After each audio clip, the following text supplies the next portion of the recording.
En esta segunda parte, las evidencias siguen tomando vigencia. Y así como lo hicimos en la primera entrega, buscaremos un procedimiento lógico que nos permita reconocer la veracidad de los hechos en estos últimos tiempos. Se dice por allí que Edward Albert Meyer plagió o robó la información de Enrique Castillo Rincón. Y me refiero a este documento pleyadino llamado Los 7 impulsos motores de la evolución humana.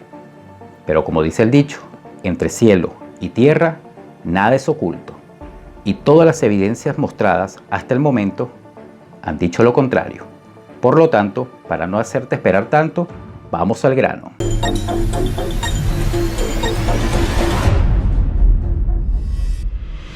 Nombre y apellido del contactado: Edward Albert Meyer. Primer contacto, año 1942. Persona de contacto, Sfat. Contacto oficial, 1975, con la nieta de Sfat, Senyace. Nombre y apellido del contactado, Enrique Castillo Rincón. Primer contacto, año 1969, 27 años de diferencia con respecto a Edward Albert Meyer. Persona de contacto, Cyril Weiss. Contacto oficial, 1973, con Krishna Mer, según el mismo Cyril Weiss. Recuerden que les estoy mostrando las evidencias para comprobar si Edward Albert Meyer robó o plagió la información de Enrique Castillo Rincón. Pues en el informe de contacto número 6 del 23 de febrero de 1975, Senyace le da una explicación a Meyer sobre la vida y su evolución. Veamos de qué se trata. Cada una de las 7 etapas o periodos principales representa un periodo completo con sus 7 subdivisiones. Se diría que esto sería un semestre. Por lo tanto, en su sentido, esto se llamaría un semestre de vida, durante el cual hay que completar 7 asignaturas diferentes. Quiero explicarle esto de forma esquemática. Vida primaria. 1. Desarrollo primario del intelecto y de la conciencia. 2. Pensamiento intelectual primario y basado en la conciencia. 3. Pensamiento primario basado en el intelecto. 4. Uso primario del intelecto y de la conciencia poder. 5. Acciones intelectuales primarias. 6. Pensamiento y acciones voluntariosos primarios. Y 7. Conducta intelectual de la vida. El resto de la información lo leen ustedes. Sin embargo, en estos momentos lo importante es hacer una comparación entre ambos documentos, para luego tener una conclusión. Y lo haremos de la manera más simple.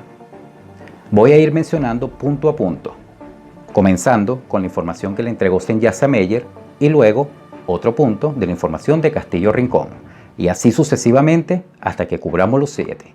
Veamos. Vida primaria, desarrollo primario del intelecto y de la conciencia. 1. Día de la vida inicial o primaria, impulso primario del intelecto y del espíritu. 2. Pensamiento intelectual primario y basado en la conciencia. 2. Primer pensamiento del intelecto y del espíritu. 3. Pensamiento primario basado en el intelecto. 3. Primer pensamiento de la razón. 4. Uso primario del intelecto y de la conciencia poder.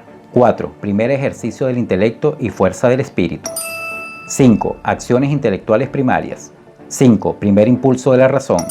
6. Pensamiento y acciones voluntariosos primarios. 6. Primer pensamiento de la voluntad y actividad de la voluntad. 7. Conducta intelectual de la vida. 7. La razón condicionada como guía de la vida. Dicho esto, podemos ver que existen diferencias entre ambos documentos. En este informe de contacto, este documento es llamado Etapas y subetapas de la vida, mientras que en el tomo 2 de la Gran Alborada Humana, este documento es llamado Los 7 impulsos motores de la evolución humana. Pues ya tenemos en la mesa las dos evidencias. Ahora, ¿cómo podríamos reconocer quién plagió a quién? Y para responder esta pregunta, debemos valernos de lo que anteriormente mencioné, de un procedimiento lógico que nos permita cómo reconocer. Entonces, la primera pregunta es: ¿quién de los dos mostró primeramente la información? ¿Edward o Enrique? ¿Meyer o Rincón? La segunda pregunta es: ¿cómo podremos mostrar una información que no existe? Me explico mejor. ¿Cómo pudo haber hecho Edward Albert Meyer para plagiar o robar a Castillo Rincón Si para la fecha de 1975 Castillo Rincón no había mostrado la información, ¿cómo lo hizo?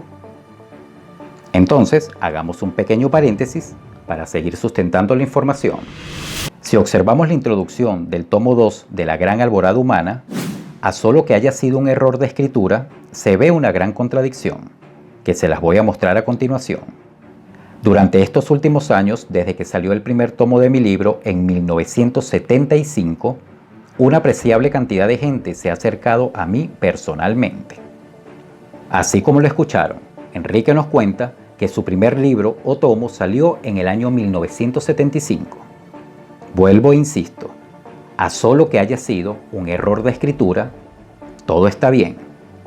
Porque si vamos a la verdad y revisamos su primer libro o tomo de La Gran Alborada Humana, dice todo lo contrario. Veamos.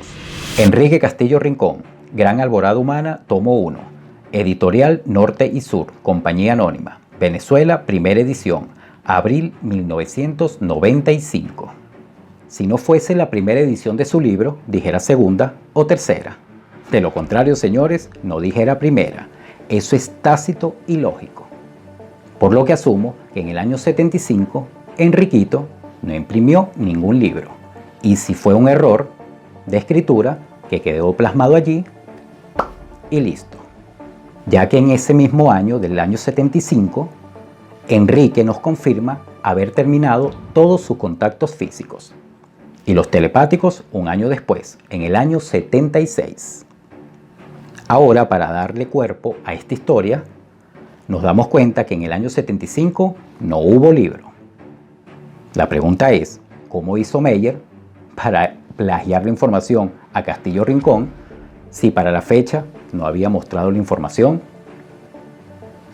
Pero para sustentos de ustedes mismos, les recomiendo leer el capítulo 3 del tomo 2 de La Gran Alborada Humana, donde Enrique nos cuenta la historia a partir de una invitación que le hicieron a la 11ª conferencia en Alemania Federal, donde cuenta ciertas anécdotas, pero lo curioso de todo el tema es que dice que fuera de la explicación con los supuestos pleyadinos que dio, mostró una sola información, el plan A en sus 3 fases, y nada más. No hubo otra información. Eso comprueba que para la fecha del año 1975, cuando lo invitan a esa conferencia, no mostró la información. La misma pregunta es, ¿cómo hizo Edward Albert Meyer para plagiar la información? Pero para recordarles a todos aquellos que sufren de amnesia, cuando les conviene, por supuesto, que 20 años después, o sea, 1975, cuando ya se le da la información a Meyer, a 1995, Enriquito imprimió su primer libro. ¿Y saben qué? Allí no estaba la información. 5 años después, año 2000, Enriquito imprime su segundo libro. ¿Y saben qué? Tampoco estaba la información. Apenas la nombraba. Los 7 impulsos motores de la evolución humana. Apenas lo nombraba.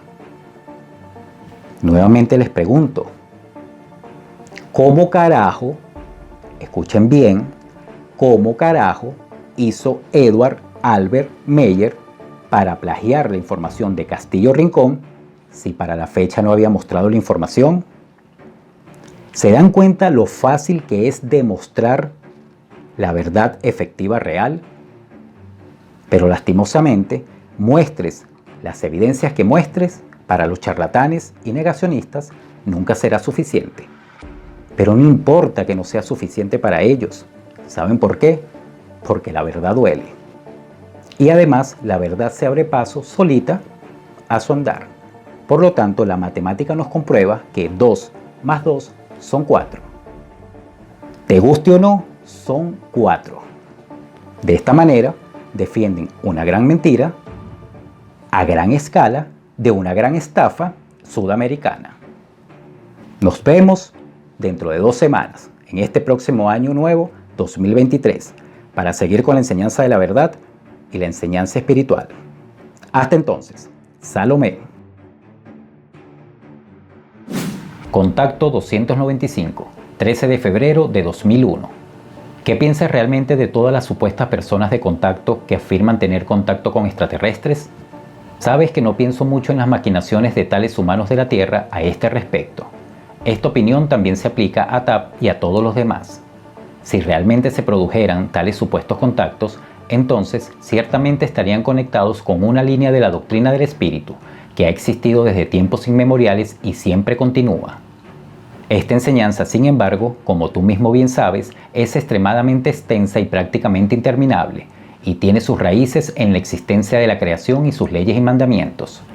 Y esta enseñanza no debe explicarse en la forma en que los supuestos contactos femeninos y masculinos de origen terrenal le explican escribiendo supuestos mensajes y transmisiones de presuntos extraterrestres y publicándolos en libros.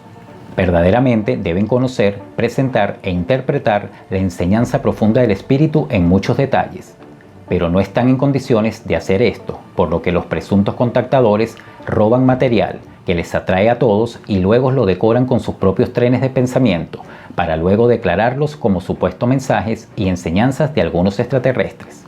Especialmente su material publicado, que ha sido traducido ilegalmente a otros idiomas en todo el mundo, es un objeto muy popular para estos falsificadores y estafadores de ambos sexos. Y si uno llega al fondo de las maquinaciones, libros y escritos, así como las supuestas enseñanzas de estos elementos, entonces uno reconoce muy rápidamente de quién es el origen real de las enseñanzas y mensajes. La regla también prueba que estas supuestas personas de contacto traen enseñanzas y mensajes de origen supuestamente extraterrestre, que son estrictamente sectarios, religiosos o simplemente moldeados, de tal manera que se originan reconociblemente de un hombre terrenal que tiene la forma de pensamiento de un bienhechor. Desafortunadamente, como muchos humanos de la Tierra, conceden mucha más importancia a las declaraciones de los humanos de la Tierra que engañan a grandes masas de personas mintiendo, que a nuestras declaraciones que siempre están precedidas por una verificación cercana.